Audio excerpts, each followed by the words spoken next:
know, what is happening with this section of the tax code. Well, I can tell you, it's public information that there was a bill that was introduced at the tail end of last year by the National Association of Mutual Insurance Companies to increase the cap from $1 million to a couple $1 million.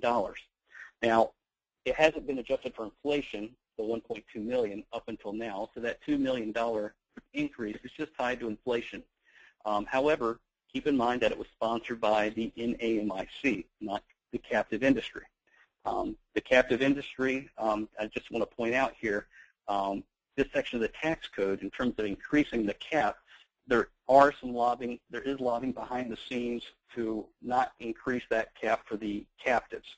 So this may be something that is increased for mutual insurance companies, but not captives. The traditional captive industry as a whole, that is made up more of the Fortune 500 companies that lobbies, is not a big fan of these small captives just because of certain abuses that have been done in the industry. We'll get into some of those abuses.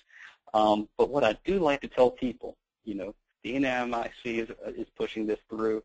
Even if captives ever were carved out, most of these captives, most of these micro captives insure coverages that tend to be very short-tailed, meaning that the policy expires in a year normally. And there may be some, for example, in the Atlas program, after the period expires, there's about a 6 to 18-month waiting period to go ahead and shut down the captive because we have to wait on others in our risk-sharing pool, which we'll talk about, to wind down as well.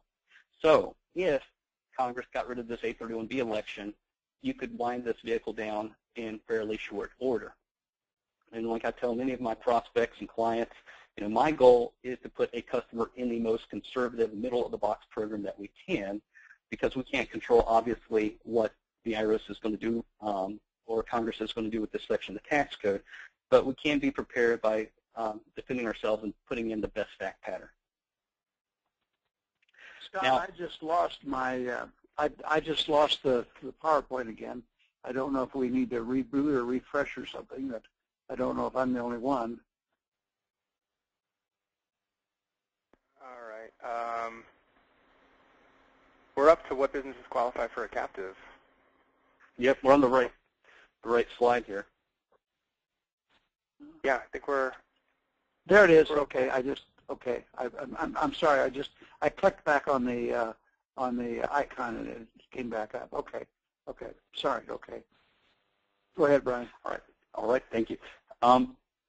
Well, in terms of who qualifies for a captive, well, it can be very subjective out there. Having been in the industry, Howard and I have each been in this industry for about 15 years. Right now, in the small, mid-sized industry, different providers require different things. There are providers out there who will say to a doctor that has $1 million in revenue or a couple million in revenue, they can do a captive. They shouldn't be doing that. We really want to be dealing with large companies at the end of the day, because we have to be able to find enough self-insured risk to make one of these micro captives feasible. We arbitrarily say 10 million in revenue and up. We have some customers that are smaller, some larger, but at the end of the day, I think that is a good threshold to utilize for minimums. And the customer obviously needs to be profitable to get the full benefits of a captive making the 831B election. And with the administrative fees, captives are not cheap to operate. You really need to fund at least $400,000 of premium per year. If you can't fund that much, then this is not something that I would advise doing. Anytime the administrative fees get higher than